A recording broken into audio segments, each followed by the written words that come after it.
was having a conversation with my son recently, and we were talking about something he was trying to remember. He was trying to remember something we did, or a movie we watched, or some activity, something that we did, a few weeks ago. And we both couldn't really remember what it was.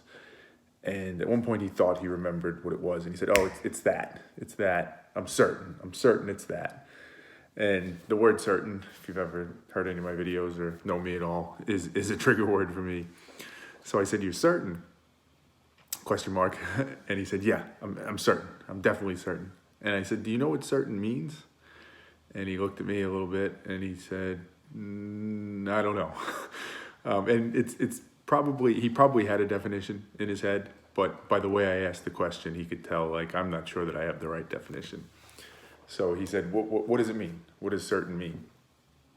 And quick backstory that's relevant to this.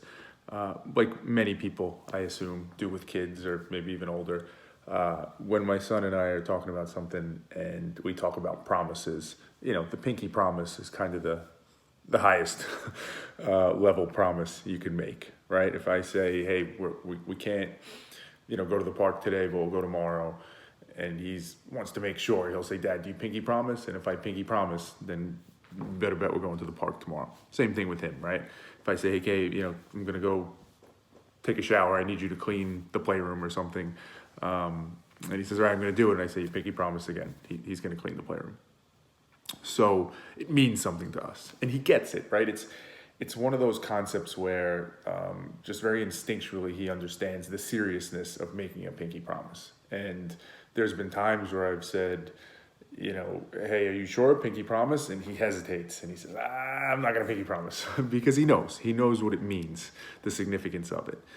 And so it's relevant to the story because when he said, "What does it mean to be certain?" the first thing that came to my mind was kind of that similar framework.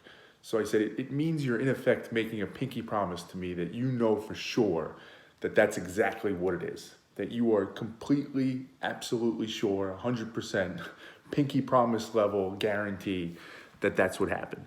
And instantly he was like, "Oh, no. That's not what it is. I don't pinky promise." And it made me realize that's what certainty should be. That feeling, right? And I've talked about it in past videos. Part of the reason I love being a parent and I love interacting with my son, among many, is the lessons it teaches me and the way it gives me a different perspective of looking at the world. And through a 7-year-old's eyes, it's all very simple. It's not easy, but it's simple. You make a pinky promise. You tell somebody you're going to do something. You do it. That means you know for certain that you're going to do it. And that concept, not only is it simple in that regard, that concept makes sense, when you apply it to something else, they can grasp that, they can understand it. There's not biases, there's not all these things in the way. And I think that really is for grown-ups, right? I wish grown-ups could understand it in the same type of way. That is what it should mean.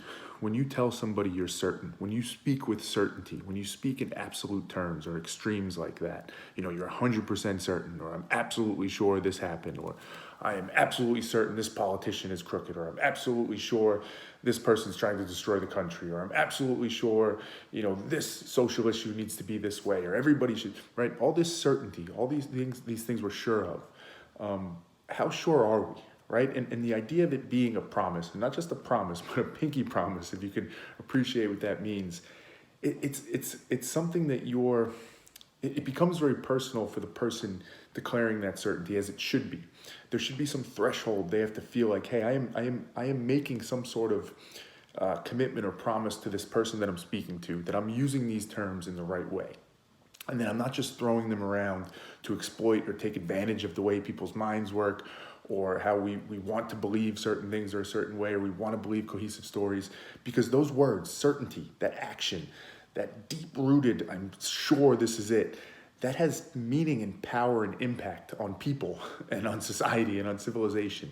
So if you're going to use those terms, promise me you're doing it with the utmost respect for what it means. Right? And it reminds me a little bit of a Richard Feynman quote I've talked about in prior videos, where it's, he said he knows what it means to really know something. The way you have to test it, the way you have to measure it, the way it's so easy to be led astray. It's that same concept. If you're going to tell me you know something, if you're going to tell me you're certain about this piece of information or this belief or this view you have, Promise me, pinky promise me that you have done the work. You've thought through it. And when you tell me that word certain, you know it. You truly, truly know it. You're not using it loosely. It's not 99%. It is 100%, right? That's the level it needs to be at. That's the level in which we need to think about using certainty.